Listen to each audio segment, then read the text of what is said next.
Welcome to this short video on Teasdales' differential activation hypothesis. If you like the content of this video, please subscribe to the channel and also like the video. That would help me to get this content out. So, Teasdales' differential activation hypothesis posits that while the first episode of depression is likely caused by real-world events such as a breakup or bullying or something that is happening in our life, subsequent recurrent bouts of depression are more likely caused by the experience of low mood.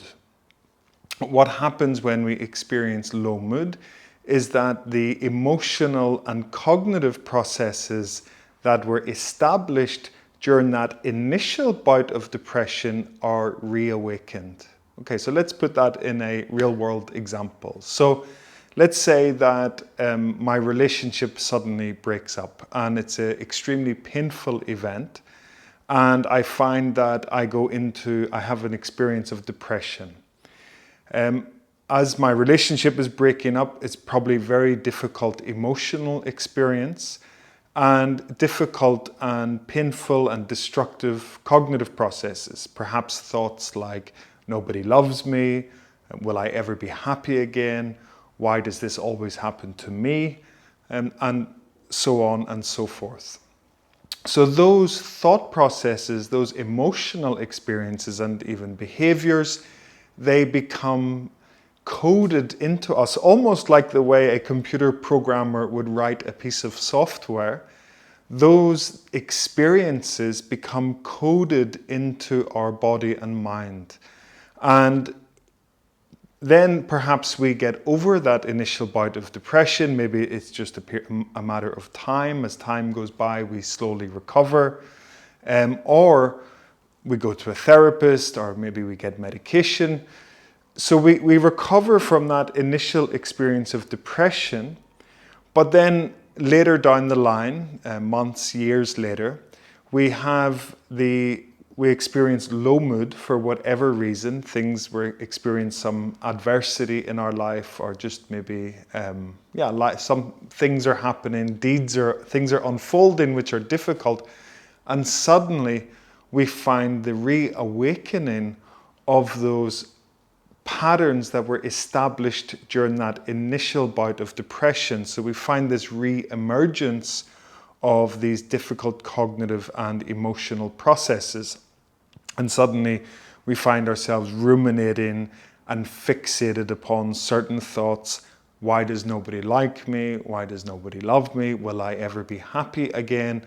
And we sort of get into this negative feedback loop of, the difficult cognitive processes, difficult emotional processes, and these begin to reinforce each other, and we find ourselves in an episode of depression.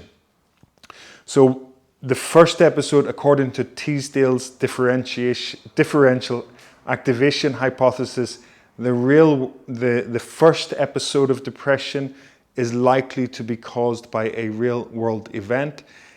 Subsequent bouts of depression are less likely to be caused by an actual event and more likely to be caused by low mood.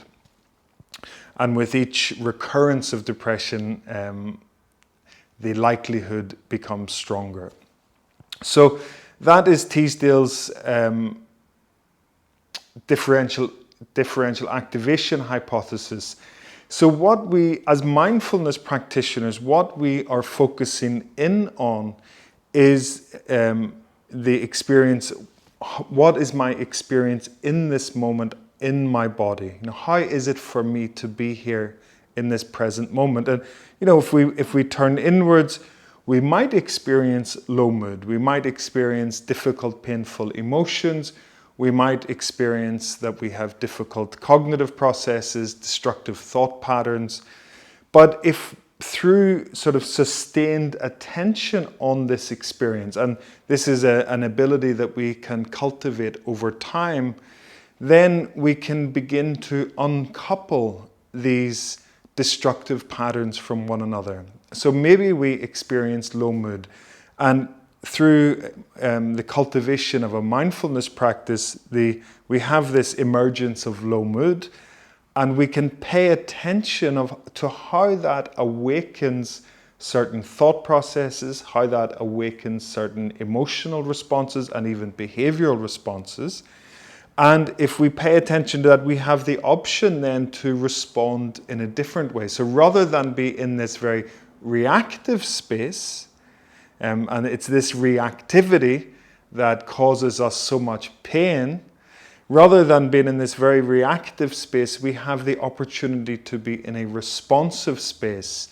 And one part of this is just the sense of allowing and accepting what is here. So that's a very important piece. But through our mindfulness practice, we can begin to open up some space so that we're not just reacting in a very habitual way, but now we're able to challenge and find a new way to be with our experience, even if that experience is difficult and uncomfortable. Another piece of it is that as we develop this ability, or we cultivate this capacity to pay attention to our experience without judgment, with a sense of openness, without reactivity, we can begin to see more color in our experience. So what we can see is that when we feel sadness or low mood, we have these difficult thought processes, but perhaps that's not the only content, that's not the only experience that we have. But there is this tendency to identify with this content. It's as they say, the difficult stuff is like Velcro, and the good stuff is like Teflon. So, and when we're in an experience of depression, we're very much likely to identify and fixate upon those thought processes, those emotional processes that are particularly destructive.